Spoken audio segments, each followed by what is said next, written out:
Welcome to our channel online tuitions with Nikhil Gaurav. आज हम class 6 का टॉपिक क्लास मैथ का chapter number 5 understanding elementary shape start कर रहे हैं, जिसकी हम एक्सरसाइज 5.2 के एनसीईआरटी क्वेश्चन सॉल्व करेंगे। आपका फर्स्ट क्वेश्चन है, what fraction of a clockwise revolution does the hour hand of a clock turn through when it goes from.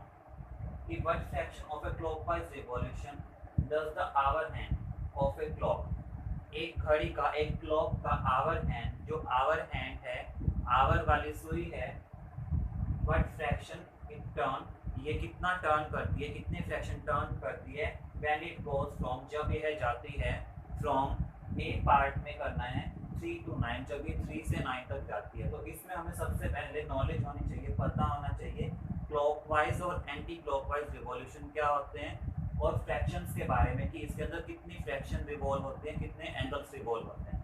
तो सबसे पहले आपको एक क्लॉक का डायग्राम बनाना है और उसके अंदर एंगल्स नोट करने हैं।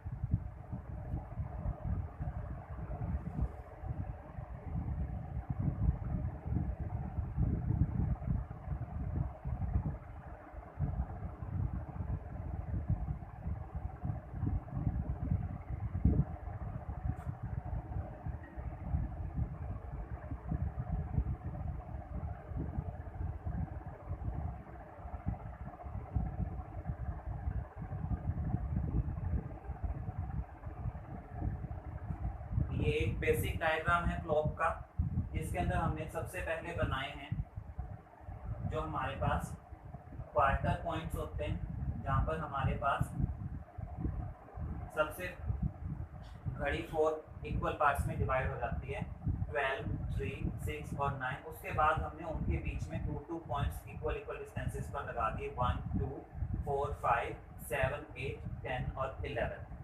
अब इसके अंदर आपको ये नोट करना है कि जब भी कहीं पर एंगल्स की बात आएगी या फ्रैक्शन की बात आएगी, तो ये वर्ड्स आपको याद रखने हैं कि 1 राइट एंगल कितना होता है, 1/4 पार्ट होता है।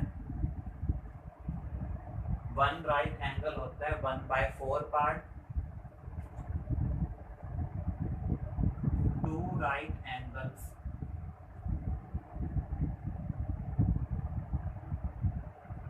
1/2 पार्ट, यानी कि हाफ पार्ट।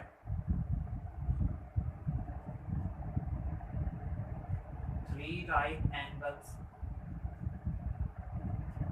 होते हैं 3/4 पार्ट, और 4 राइट एंगल्स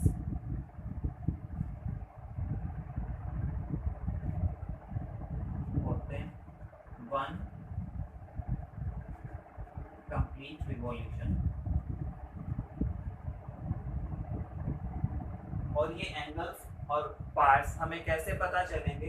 इजी वे में आपको चेक करने के लिए क्या करना है, जिस पॉइंट से हम स्टार्ट कर रहे हैं, जैसे कि अब हमारा फर्स्ट पार्ट है 3 to 9, इसके अंदर हमें स्टार्ट करने के लिए वही 2 पॉइंट्स चेक करने हैं जहाँ से हमने स्टार्ट किया 3 to 9, 3 से 9, 3 से स्टार्ट करना है। तो फर्स्ट जो आवर हैंड है वो हम 3 की तरफ शो कर देंगे कि 3 है, और दूसरा शो कर देंगे जहाँ पर हमने पहुँचना है 9 तक। उसके बाद हमें जाना है क्लॉकवाइज जाना है। तो यहाँ पर पहले ये भी जान लीजिए क्लॉकवाइज और एंटी क्लॉकवाइज क्या होता है। ये अब मैंने कोई भी 2 सिंपल क्लॉक बना दी।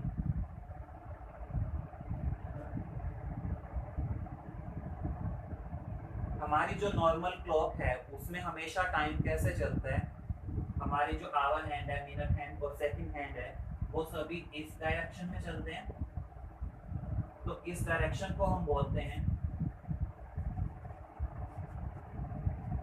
Clockwise direction.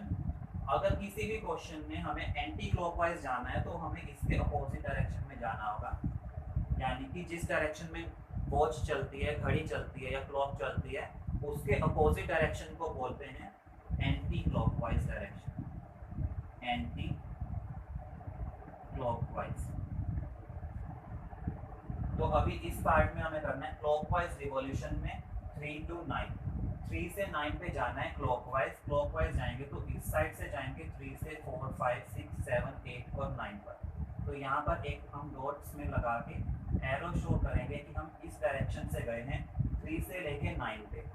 अब 3 से स्टार्ट किया है हमने तो 3 वाले पॉइंट को एक बार छोड़ देना है, उससे आगे हमें पॉइंट्स काउंट करने हैं कि 9 तक पहुँचने में हमने कितने पॉइंट्स कवर किए।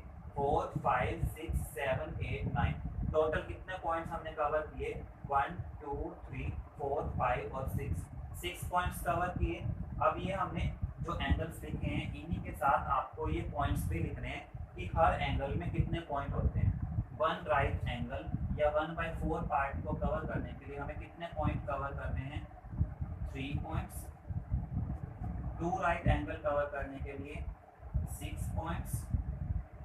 3 राइट एंगल कवर करने के लिए हमें कवर करने होंगे 9 पॉइंट्स। और 4 राइट एंगल यानी कि 1 कंप्लीट रिवॉल्यूशन कवर करने के लिए हमें टोटल 12 पॉइंट्स कवर करने होंगे।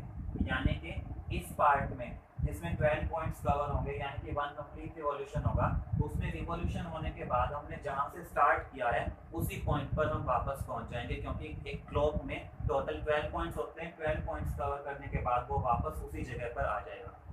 अब फर्स्ट पार्ट में हमने बताना है 3 to 9। 3 to 9 में हमने कितने पॉइंट्स कवर किए 6 पॉइंट्स। तो इसके अंदर हम कितने एंगल्स और कितने पार्ट कवर करेंगे, फ्रैक्शन पूछा है उसने, तो 1/2 पार्ट यानी कि 2 राइट एंगल। इसका आंसर रहेगा वी कवर या वी नहीं, hour hand of clock cover 1/2 part and 2 right angles। ये लिख के इसके साथ में आपको ये डायग्राम भी बनाना है। हर पार्ट में आपको ये आवर हैंड शो करने हैं कि हमने कहाँ से स्टार्ट किया है और कहाँ पे हमने खत्म किया है। इसी का मैं एक पार्ट और करवा रहा हूँ आपको, बी पार्ट, उसमें 4 to 7 है। तो इसी तरह से हम एक और क्लॉक इस पार्ट में ड्रॉ करेंगे। हर पार्ट के लिए एक अलग क्लॉक ड्रॉ करनी है स्केल, पेंसिल और कंपास के साथ। कंपास से एक सर्कल ड्रॉ करेंगे, जहाँ पर कंपास का सेंटर होगा वहाँ पर आपको पॉइंट ड्रॉ करना है। उसके सामने स्केल से आपको 12 6 3 और 9 का पॉइंट लेना है। 12 6 3 और 9। उसके बाद बीच के पॉइंट्स लेने हैं 1 2 4 5 7 8 11 और 12। 4 5 7 8 11 और 10। अब हमें इसमें शो करना है 4 to 7। तो फर्स्ट हैंड 4 की तरफ, सेकंड हैंड 7 की तरफ, क्लॉकवाइज डायरेक्शन में जाना है। तो 4 से 7 तक हमने कितने पॉइंट्स कवर किए 5 6 7, टोटल 3 पॉइंट्स कवर किए। तो इसी तरह से 3 पॉइंट्स में हमारे कितने एंगल्स बनेंगे 1 राइट एंगल और 1/4 part. So hour hand of clock cover 1/4 part and 1 right angle।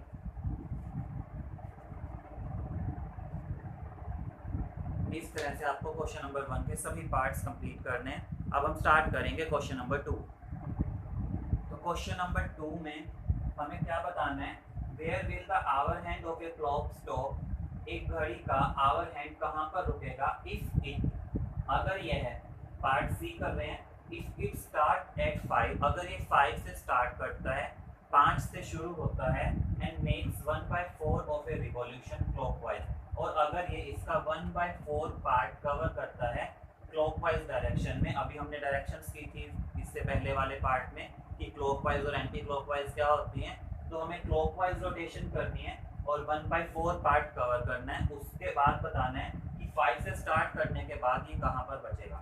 तो 1/4 पार्ट में हमें कितने पॉइंट आगे जाना है 3 पॉइंट आगे जाना है। स्टार्ट करना है 5 से, तो फर्स्ट पॉइंट हम लगाएंगे 5 पे और 1/4 पार्ट आगे जाना है यानी कि 3 पॉइंट 6 7 और 8 इधर शो करेंगे सेकंड है।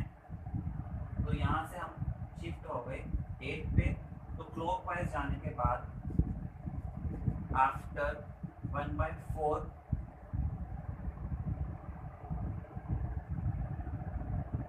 clockwise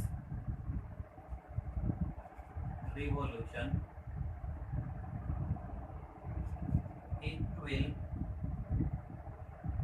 stop at 8। 5 से स्टार्ट करने के बाद ये कहाँ गया, 3 पॉइंट्स कवर करने के बाद, यानी कि 1/4 पार्ट कवर करने के बाद 6, 7, 8 ये 8 पर जाके रुकेगा।